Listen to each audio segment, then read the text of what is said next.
Hello and welcome to Why You're Wrong, the show where we take a deeper look at football's biggest narratives to separate fact from fiction and find out what you might be missing. And on today's show, we take a look at Real Madrid and ask what may seem like a weird question.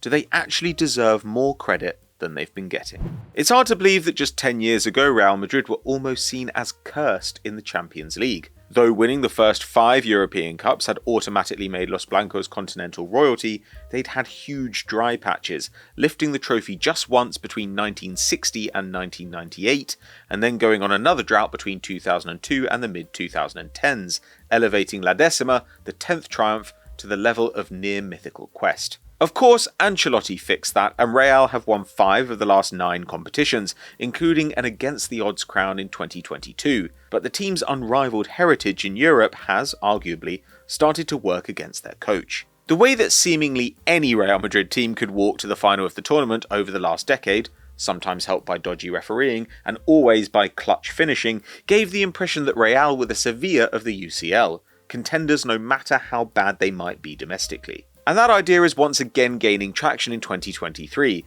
with the Merengues' distant pursuit of Barcelona for the Spanish title seeing their game dismissed as pure heritage, no tactics, just vibes, and Vinicius and Inshallah. The problem is that argument is less true now than at any point in years. Ancelotti's job this season is not just the usual arm around the shoulder self-esteem work, but an intelligent and adaptable tactical refit which has Real playing some of their best football in years, and certainly in the post-Ronaldo era. So what exactly has he done? Well, the first thing is to note that Real Madrid were always going to struggle to run it back after last year. Benzema missed just 6 league games all season, he's already skipped 12 this term, and Casemiro, Kroos and Modric ranked 6th, 7th and 8th in the squad for minutes. Well, this campaign the Brazilian is gone, and while Kroos has retained 7th spot, Modric has less game time to his name than 12 of his teammates. So Ancelotti has had to put his faith in the new generation Madrid has slowly built, while continuing to get the best out of the old-timers, and he's had to balance those two things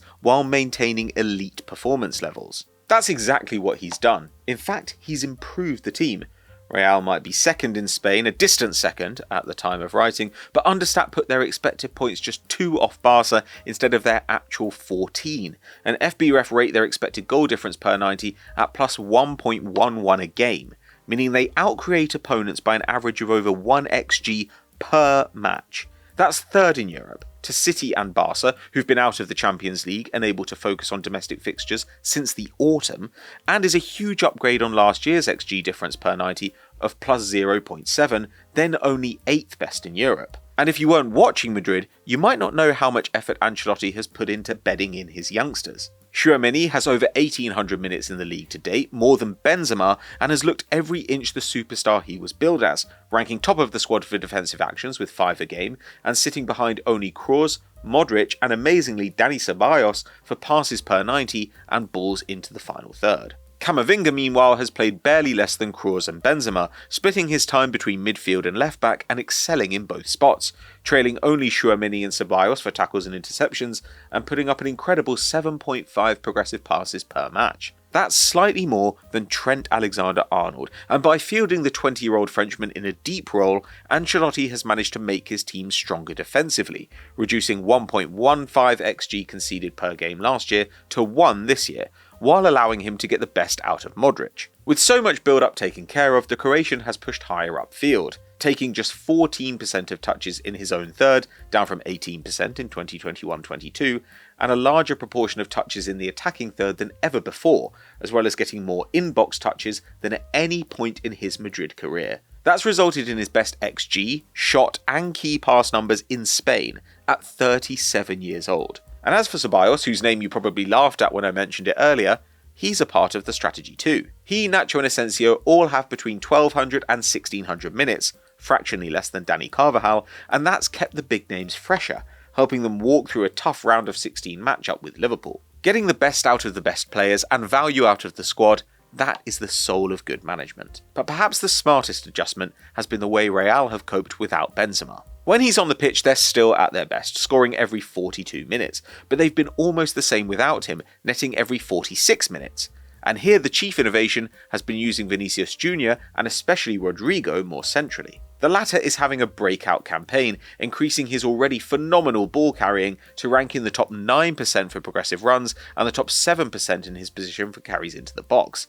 And he's done this despite Ancelotti mostly playing him in the middle. Last year, 3/4 of his game time came out wide, but this year 60% is down the centre, and as a consequence he's gone from 2 shots a game to 3.7, from 0.3 xg per 90 to 0.8, and he's 11th in Europe for touches in the box, almost matching Benzema. Look at his heat maps from SofaScore. He is still running the channels, but he's in the middle way more, and on the ball way more. It's only some poor finishing which has hidden how incredible he's been, with 20 expected goals and assists only converting into 14 actual goal involvements to date. If he'd finished at the projected rate, he'd be level with Vini and just about level with Benzema. To put Real's play without Benzema into context, Manchester City have scored every 32 minutes this season when Haaland has been on the pitch, but only every 53 minutes without him, in an admittedly small sample size. That's what you'd expect a team to look like when they're without the player their entire attack pivots around. For Real Madrid though, there's no Benzema-shaped hole.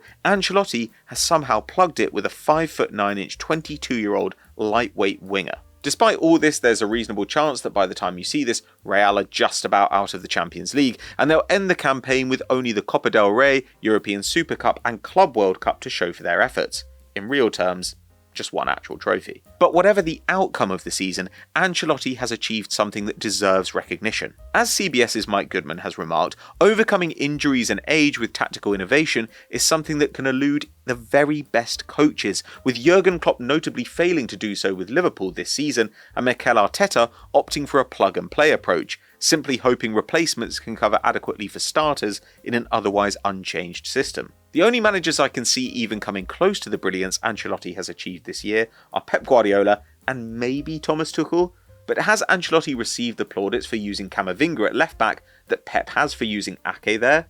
I don't think so. It doesn't fit the image of Carletto as a nice dad type coach who just gives the boys some Lucozade and a pep talk and sends them out there to win, an image you would have thought would have died after the Everton team he guided to 10th in 2021 fell into the relegation battle this season. In my opinion, this is one of the most remarkable tactical performances across Europe right now, and should be celebrated not just with more praise, but with a new contract for the manager. He's simply too good to say goodbye just yet. So that's our show for this week, taking the controversial stance that one of the most decorated managers in the modern era is in fact good at his job. Tune in next week for more groundbreaking content, and get your suggestions in for future episodes in the comments. If you enjoyed this video, drop us a like and subscribe, and we'll see you next time.